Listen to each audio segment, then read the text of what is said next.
Ja sam deo vremena provodio sa starcima.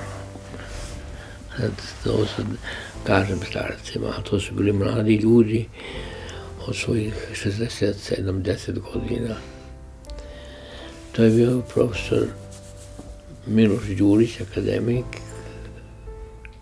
Milan Kašranin, jedan divan pisac koji je napravio svoj muzej fresaka. Još neki profesor Jerotić, na primjer, taj biser naše kulture. I tako sam sedeo i gledao ih i slušao ih. I u to vreme je Kašranin pisao knjigu o istoriji naše srednjevekovne literature i pisao nam anegdote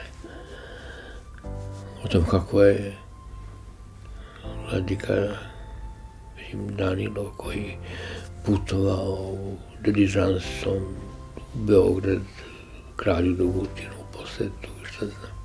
Uživali smo da slušamo to. Ali on rekao dve stvari. U to vreme da je tragedija srpske kulture što nema nacionalni roman. Srbi nemaju roman.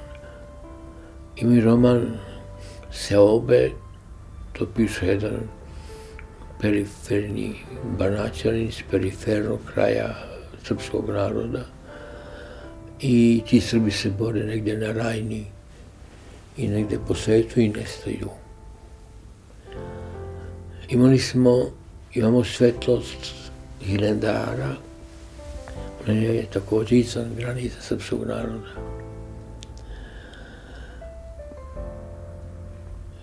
I ne znam šta je s tim našim talentima.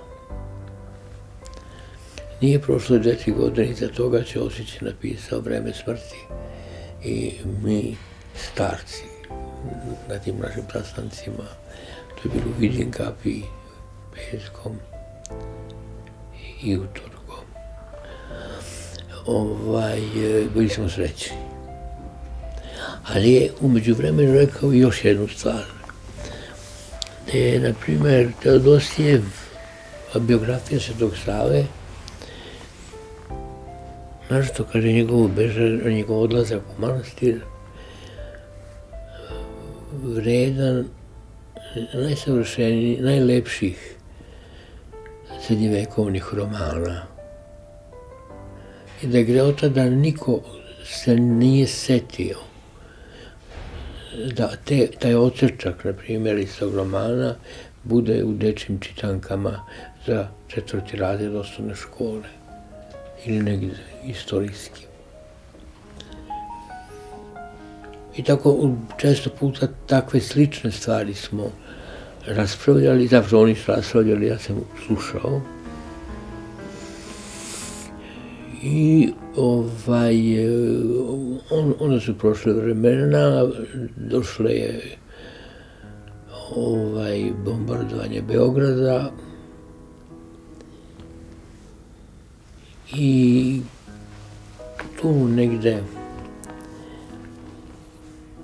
krajem bombardovanja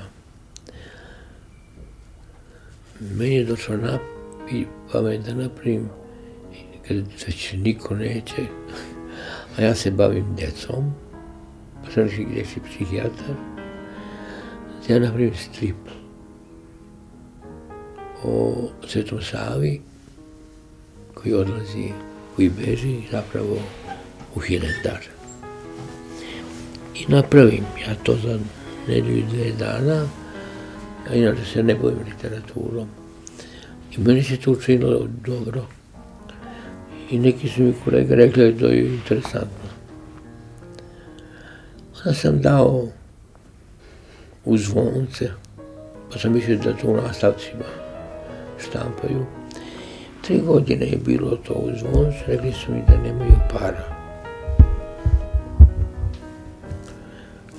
Onda sam dao jednoj gospođi koja se bavila filmom. I ona je rekla da je to lepo, ali nema donatora za to. Dakle, to je napisano ne 90. 99.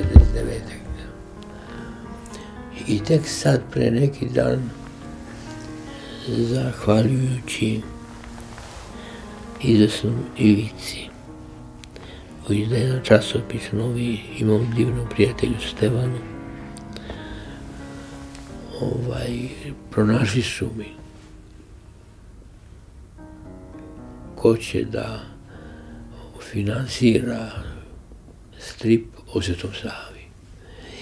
Ja sam gledao da u tom stripu o Svetom Savi bude gola istina iz biografije Teodosije, vam nikakve citate, ali da bude onaj deo koji je dinamičan i istinit. I koji je svojom dinamičnošću i istinitošću nekako mene uznemiravao. I sad se radujem da valjda ću doživjeti taj dan, da taj strip izađe, pa da ga podelim s vama. Jer mislim da će se i vi radovati, vi moji, na primjer, slušalci i čitaoci sada. Ja tamo nema nijedne ružne reči, i nijedne ružne žene, i nijednog ružnog čoveka.